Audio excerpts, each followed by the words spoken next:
Madam Chair and Commissioners, my name is Denison Rivera, spelled D-E-N-N-I-S-O-N, last name Rivera, R-I-V-E-R-A. I am the newly elected state chairman of the Montana Young Republicans. I'm here today to ensure that the best interests of all Montanans, despite their political affiliation, are at the forefront in redistricting for the new congressional seat and legislative seats. I also like to say that I agree with Representative Skis has said, and I don't want to repeat what he said, but I'll put it on the record that I do agree with what he put out there. We call on this commission to be objective. I thought long and hard from the last commission meeting about the criteria and how the line should be drawn in retrospect. After much research, we found the only way to ensure representation is by ensuring standards that recognize city, county, and reservation boundaries and have the least amount of deviation possible to 1%.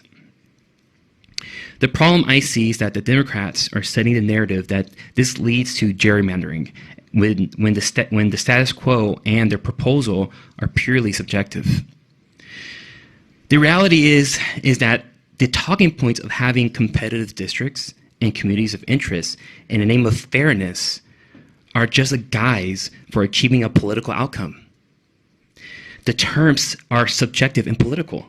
We don't need to make a competitiveness a priority, but rather communities a priority.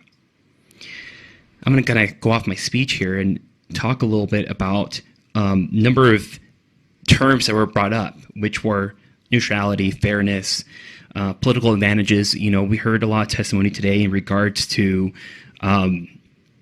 taking politics outside of this process, which I totally agree with. We must take politics outside of this. The ironic thing about this is that if you're going to put competitiveness as a criteria and communities of interest as a criteria, then you're asking for politics, is what you're doing. You're asking for it by examining how people voted and seeing how you can make them competitive. It doesn't make any sense. What you're basically doing is gaslighting and creating confusion among Montanans to say that this is fair and this is competitive. It's purely subjective, and I think it's really unfortunate. And Commissioner Lamson's and Commissioner Miller's criteria doesn't really go into the definition of what they mean by using such words. I want what's fair. Everyone wants what's fair. But it's obviously subjective, or we wouldn't have two different political parties, or we wouldn't have so many different opinions about what is fair. So the question really, so when I hear people talk about, for example, we hear the testimony about Missoula and how we have a Republican senator that represents there, and that it's a fair map. But then you have natives talking about equity. They both testimonies talk about a 5% deviation and about fairness and competitiveness, but one side is saying it's fair, another one is saying it's not fair. You have Native communities that were voted on in the 2010 commission that were split. How is that fair? If it was a fair map, how is that fair? That doesn't make any sense. One of the last testimonies that came through was talking about Custer Avenue. Now, I live in Lewis and Clark County, and one thing I can tell you about Lewis and Clark County, and I'll go into that more in a minute, but Custer Avenue, for example, is split. You can look at, according to your map, Custer Avenue is on the northern side, and it's split between at least 3 different districts. There's just no way that that's fair. So I believe that the political advantage here is, is really what I guess the other side is saying from my side is that they're trying to fight for equity, and it doesn't make much sense. We have to be fighting for communities and what people want in their communities. So if a particular district has 80%, 90% Republicans, then why shouldn't they be represented by a Republican candidate or a Republican representative? Vice versa is the same. If the majority is 80% Democrat, why can't it be represented by a Democrat? It doesn't make sense where you're trying to force things to go to this 48, 50% split of competitiveness and then call it fair when what you're essentially doing silencing the voices of the other side.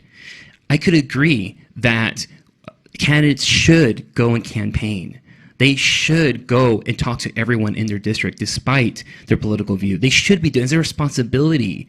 It's not your responsibility to ensure that. It's their responsibility. If they're a good candidate, they will do such a thing without being told to do so.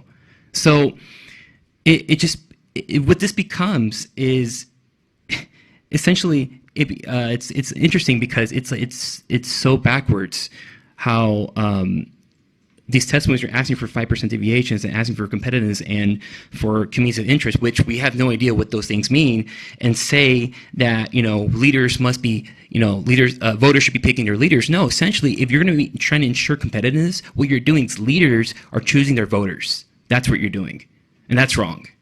So I'm just going to continue on here. The example before you have a map before you, and I passed out a map for Lewis and Clark County showing all the House districts. I'm a former candidate for HC 79 that goes 13 miles west from the city and 20 miles from north to south. It is the largest district that has a number of different communities that do not all have the same interests. You can see that the lines stretch all the way to Birdseye, with half of Helena Valley West Central and part of the city. You can't tell me they're all being represented equally from downtown to Birdseye. Doesn't make sense. I've met many constituents in those areas when I was campaigning who were really upset about this. And I think it's really interesting that I'm actually really happy Representative Dunwell showed up today, because she mentioned her own testimony, how she represents East Helena and part of downtown Helena. Well, you can see in her map on here, MT 84 here, House District 84, you can't tell me that East Helena residents have the same interests as those in downtown. And for the sake of being competitive, we should just throw them all together. That doesn't make any sense. East Helena residents have their own issues. They have their own interests and wants, and they should be represented fairly. So is downtown.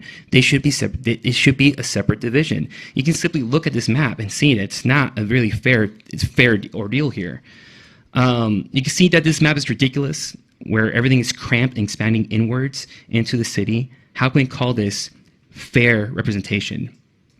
I'm sure you can see why it's difficult for any candidate to campaign in this district. However, I look at places like Capitol High School, where literally across the street, the whole community is cramped into HD 81. And the reason I mentioned Capitol High School, because that was in my district, in HD 79. Yet, literally across the street from it is HD 81.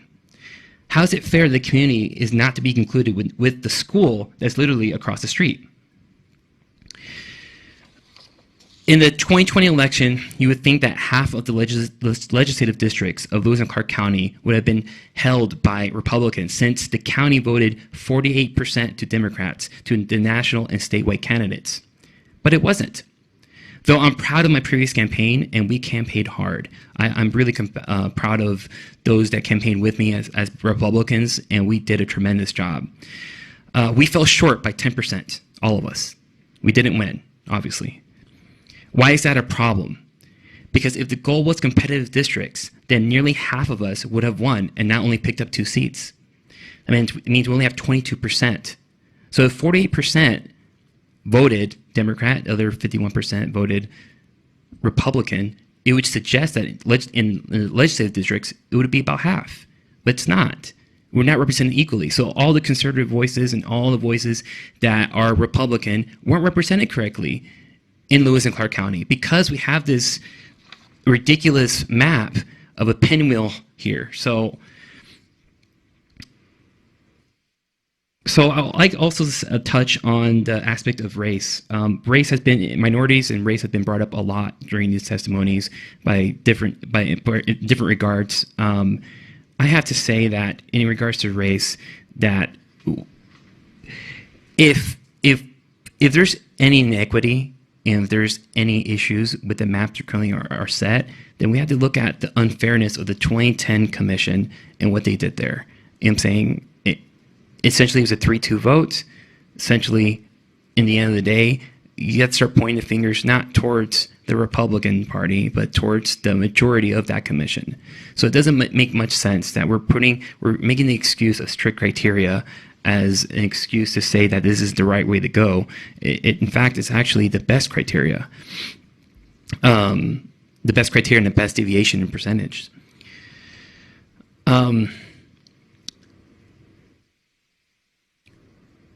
Again, I asked that this is to be fair and not political gerrymandering.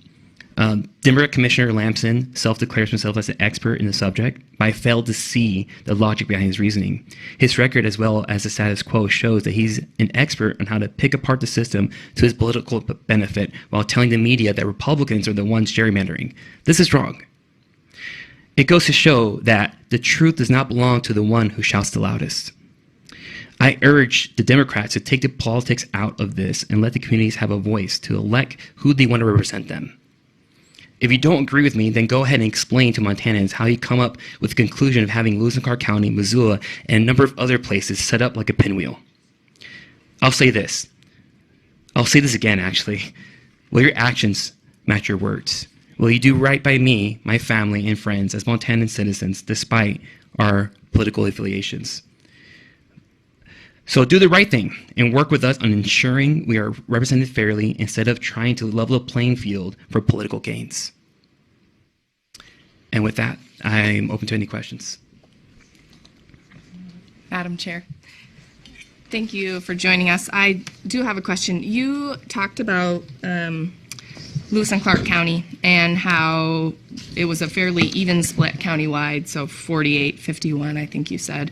And I don't know which specific race you were talking about, but you also said Republicans' voices weren't represented correctly. Correct. In Lewis and Clark County. Mm-hmm. So do you feel, it sounds like you're talking about proportionality, and you think that Republicans in Lewis and Clark County deserve proportionality. And I'm wondering if you think that applies statewide. And should we have some proportionality statewide to how the state as a whole is voting, or does it only apply to Lewis and Clark County? Madam Chair, Commissioner Miller, I would actually say that I'm more about the communities intact. And when I come to find out, just look at HD 79, for example, right? Look at this huge community. I had to go campaign from the center, basically around the center of downtown, all the way towards the outskirts of Birdseye, and then all the way down to Red Mountain. I'm not talking about proportionality, but I'm talking about keeping the communities together. And perhaps I'm not understanding what you mean by proportionality. Do you mean like trying to keep things equal between Democrats and Republicans, or are you trying to talk about area, or are you talking about community, or what sense are you referring to? I'm referring to the fact that you talked about the 48-51 split, and you said we would assume by that half of the representatives would be Democrats and half Republicans. So you referred to proportionality. You were Understood. Assuming that the countywide vote would produce a proportional result for your representatives within Lewis and Clark County, and I'm asking if that should also apply statewide, or if that only matters for Lewis and Clark County, but then when we take a statewide approach, we shouldn't look at proportionality. Are you talking about the congressional? Reference to congressional, or just statewide in general? I wasn't. I was talking about the legislative, because that's what you were referring to. So what I would say in this point is that when it comes to the 48% going towards Democrats, 51% going to Republicans, it shows that in the county itself, we had a majority going to Republicans, slight majority going to Republicans. In the past, it has not been so. And so I'm really proud to say that those who campaigned with me, or fellow candidates, we worked really hard on making it competitive. So we made these communities competitive. It wasn't always so. So my point is that the way these lines are drawn is it makes it so, like, for example, Missoula, I assume it's the same way. I don't remember exactly how it was, but I assume it's the same way how we have it in Lewis and Clark County. There's many other districts. For example, I can't remember what the native tribe that was here earlier was talking about. His community was split up as well. I think we need to keep communities intact. And I guess the point is that in some cases, if a community is leaning more towards a particular side, because that's where the community wants, and that's what I'm referring to, I guess is an assumption that legislative candidates could have won these districts if it was done differently. You know what I'm saying? But it really depends on the community. It depends how you draw these lines.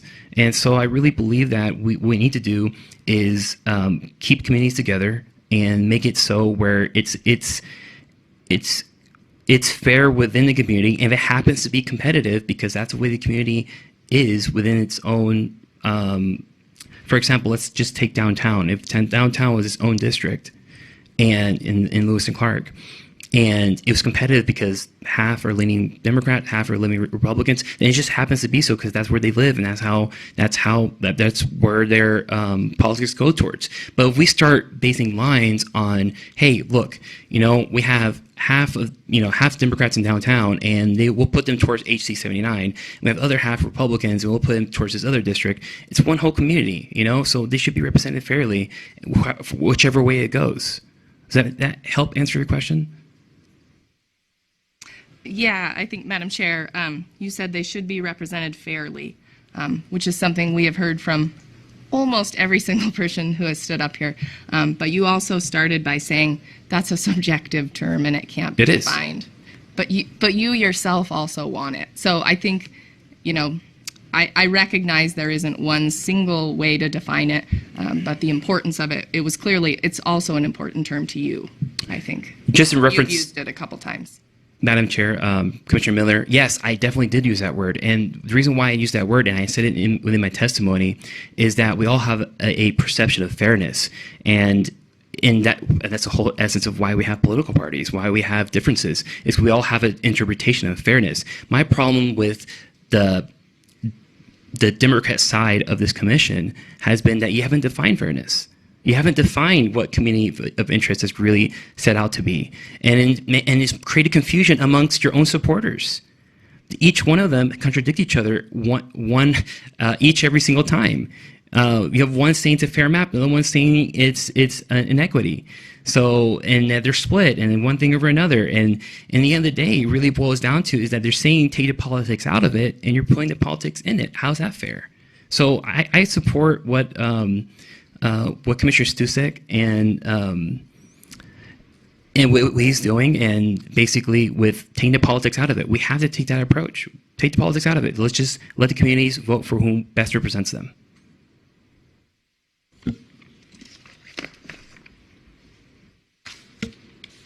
Thank you.